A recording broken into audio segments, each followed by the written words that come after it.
Good afternoon, everybody. Today I am at Sadsbury Woods Preserve, and we are going to do the purple loop today.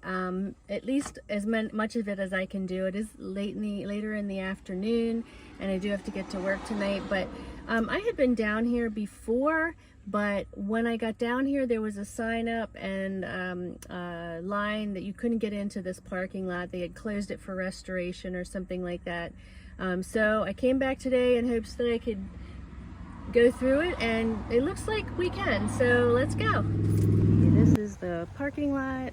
Before there was a rope or something across this area here with a sign you can get in, but today it seems to be open. There's a sign here, Natural Land, Sadsbury Woods Preserved. The address says 443 Old Wilmington Road. Now, there are other people out here on the trails, and I see some of them coming towards us with their dog, but we're gonna start right here at the gate.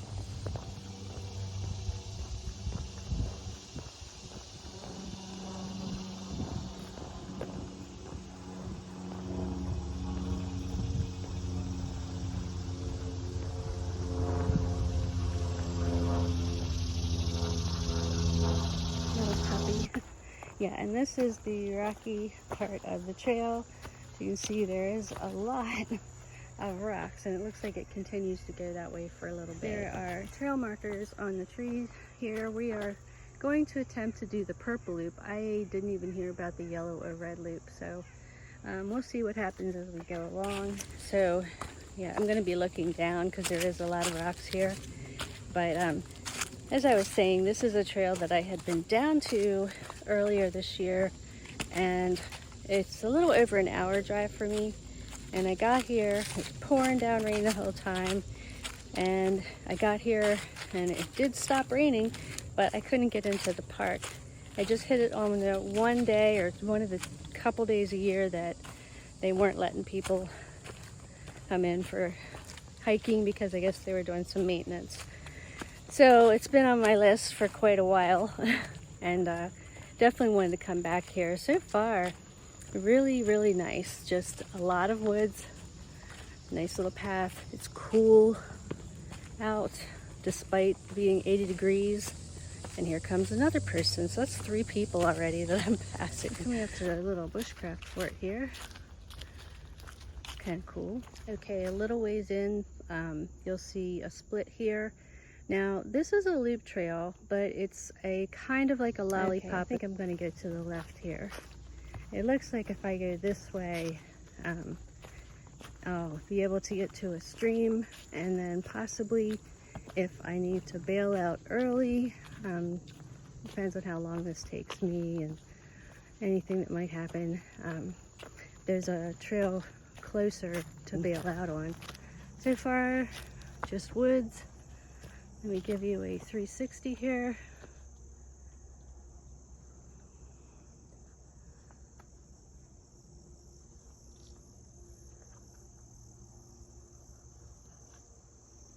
And it's been relatively flat.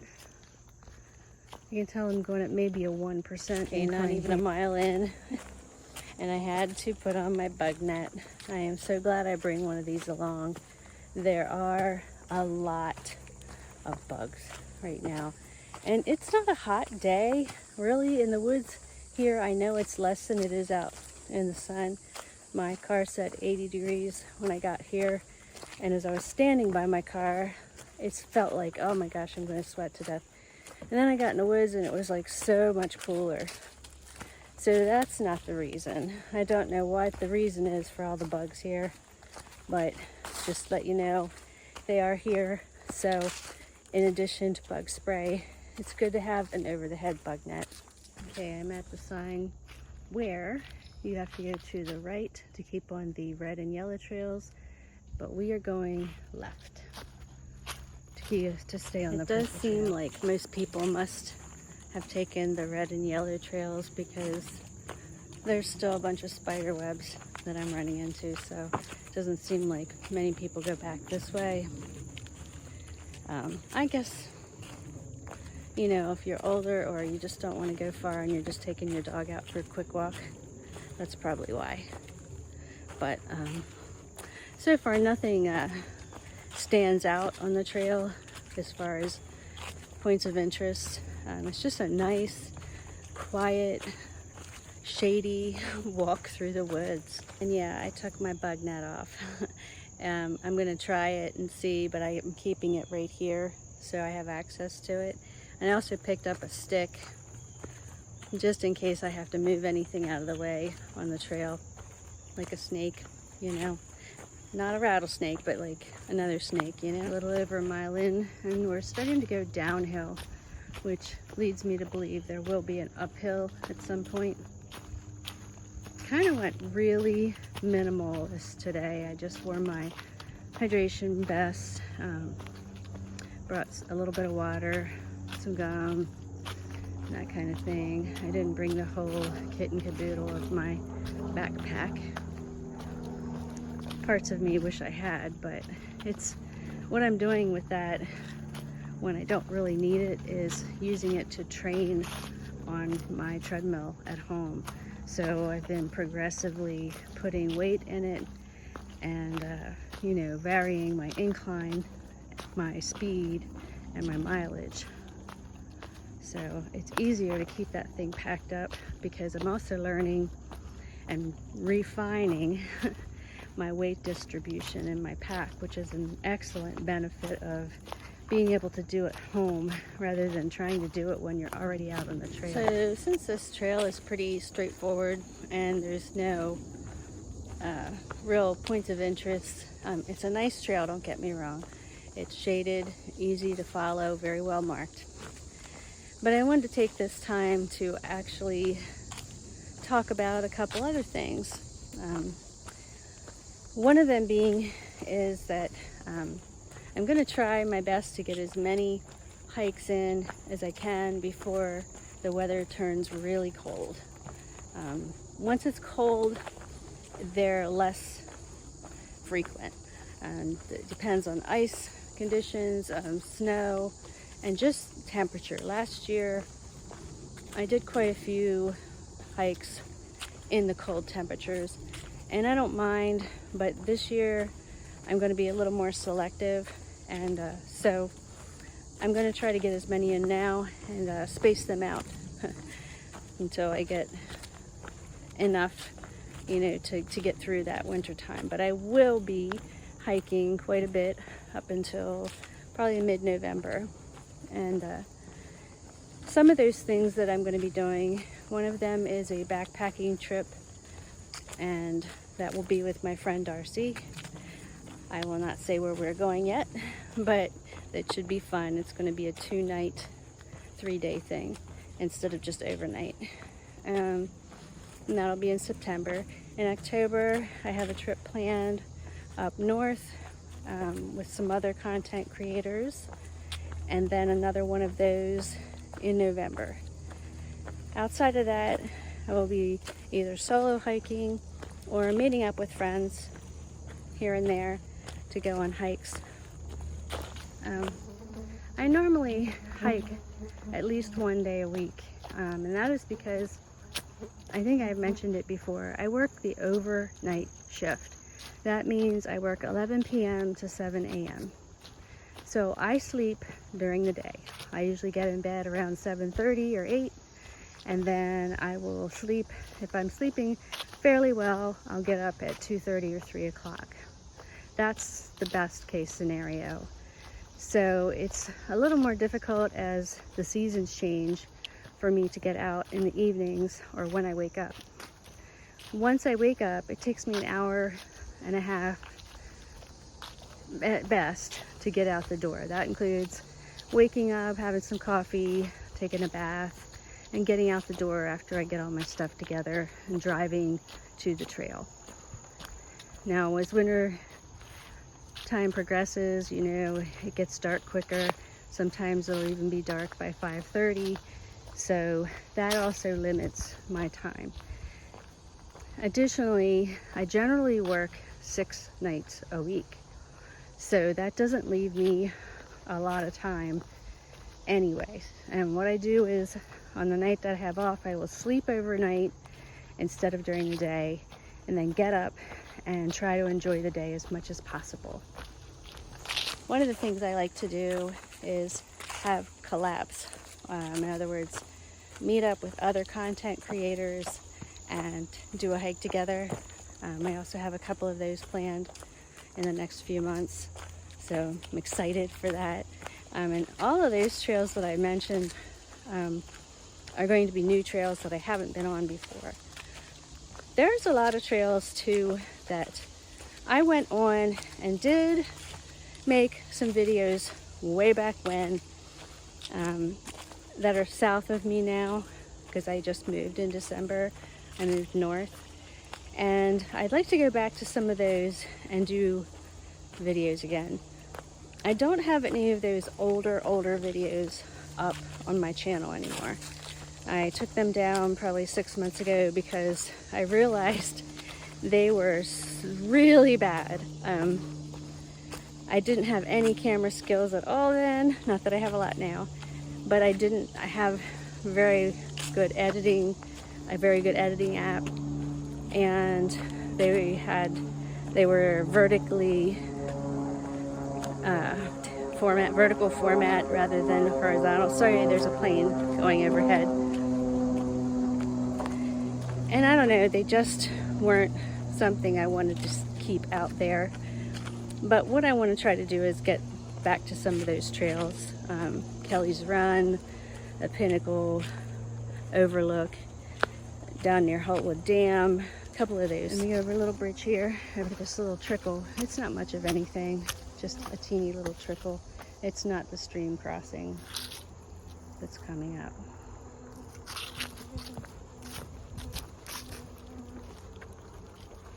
Just a little stream. Very pretty. Okay, should know this, but you come out and there is a short road walk. Some cows off in the distance here. And here we are. Stream crossing. This is Buck's Run, according to the map, and it's nothing. I mean, it's over concrete, so you might get the bottoms of your sneakers or running shoes wet. Very pretty little stream. So let's go. A little thicker over here. Did get a little bit wet. It got thicker, or deeper, not thicker there. So my shoes are a bit wet now. But these kind of shoes, trail runners in general, pretty much they dry out really quick. And I'm not someone who wears socks very often. It's a very, very rare thing for me to wear socks in 3 seasons. In the winter, of course, I wear socks, but there's a rope here, and there's an arrow in the tree. Looks like this is part of a lot of restoration, but it's a pretty trail. It's grass, very soft. You can hear all the locusts in the background. I think they're locusts.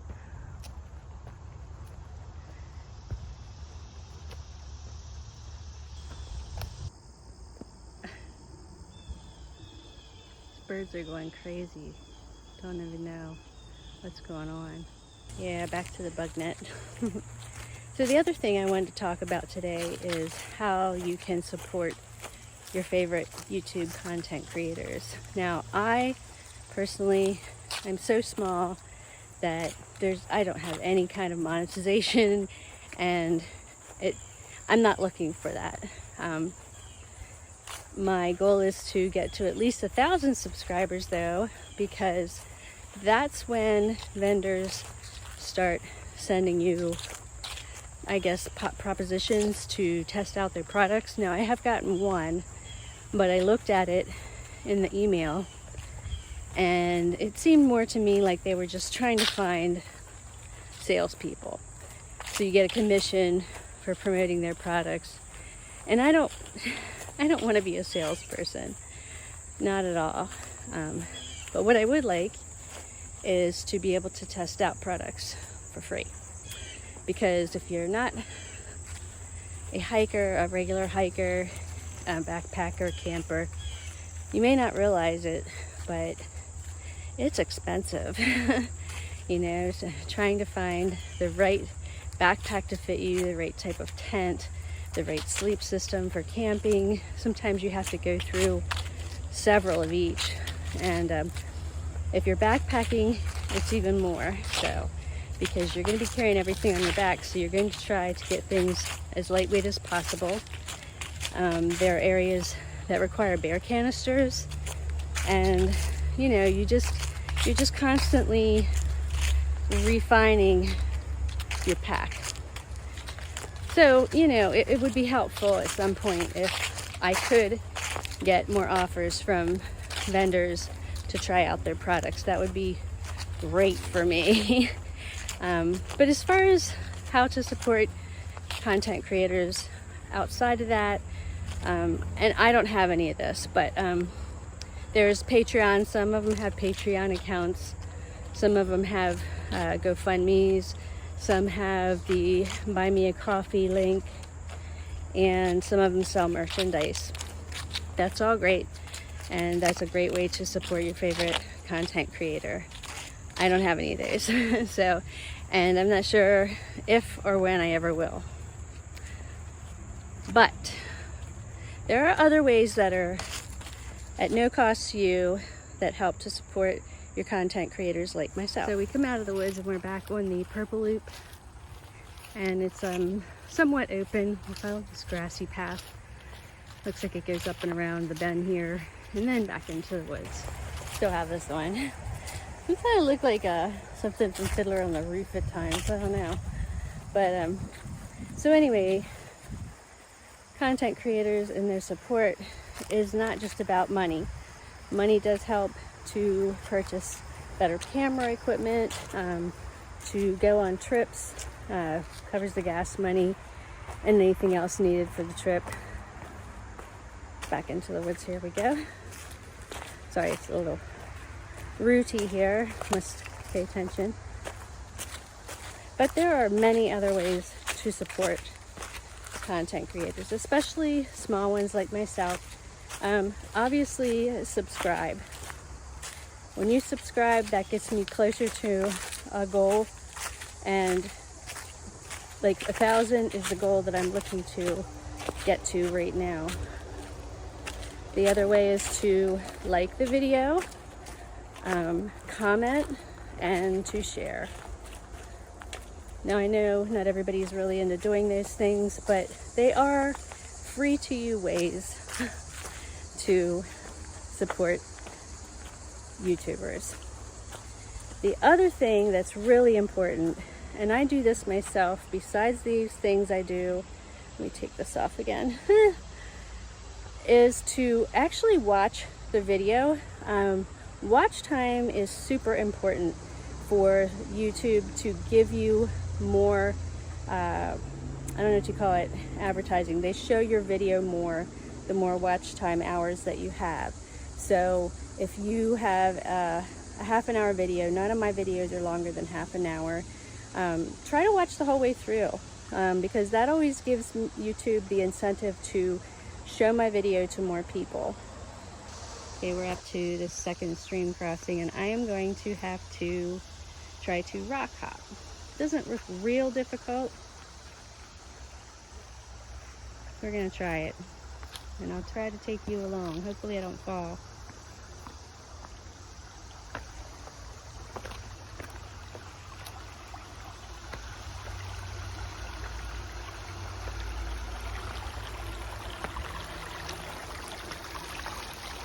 Whoa, that rock was rickety.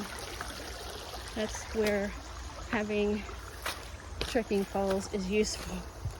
And of course I didn't bring them, but I made it. I realize that not everybody has that kind of time to devote to watching YouTube videos, but whenever you have time, you know, it really does help all of us out. So just putting that out there. And that being said, I want to put out a huge thank you to all of you who have been watching, liking, and subscribing to my channel. It has been so wonderful to see that I can show everybody all of these wonderful trails we have in Pennsylvania and a few in Maryland. And you know, it's just been a journey for me. I didn't expect it to grow like it did.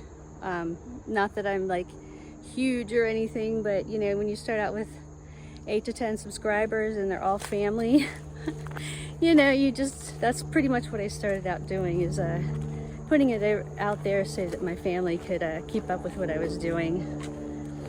But you all have made a huge difference and have spurred me on to do more trails and get more places and continue to bring content. To this rock wall out in the middle of nowhere. It's kind of different. Not sure how far it goes back, but it looks like it goes back a pretty good ways. From here, I can't really see the end of it, and goes kind of around the corner here as well. So some kind of old ruins still. I think up here is the end of it. Yeah. Wow, pretty cool. And I just noticed that this rock wall continues on up along this gray trail. So cool.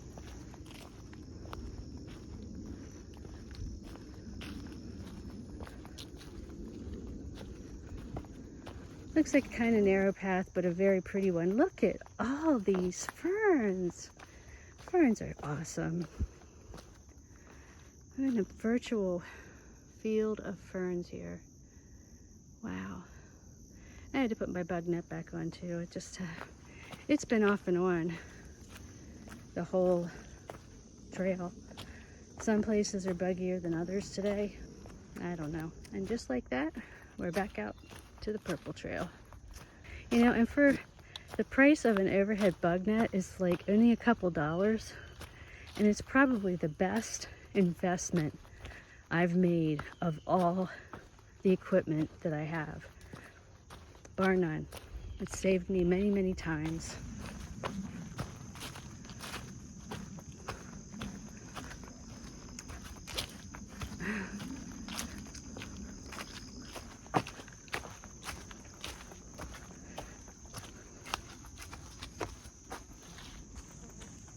These bugs, oh my gosh, they are heavy.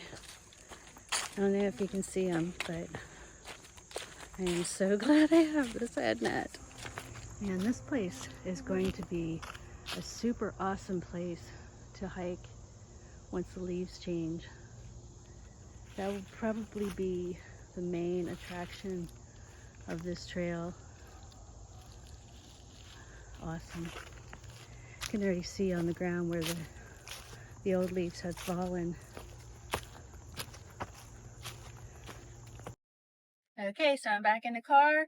That was a great little trail. I mean, the only real points of interest, if any at all, would be the stream crossings, which were very low and very short. And there was the stone wall. Now, I looked on the map when I got back to the parking lot, and there is something called the Compass Quarry. Hold on. Compass Quarry. And that's the loop that I skipped, but that may be why that stone wall was there. I don't know. But anyway, I hope you had a great time. I hope you also got out this weekend. It's beautiful weather. Can't complain. See you next time. Namaste.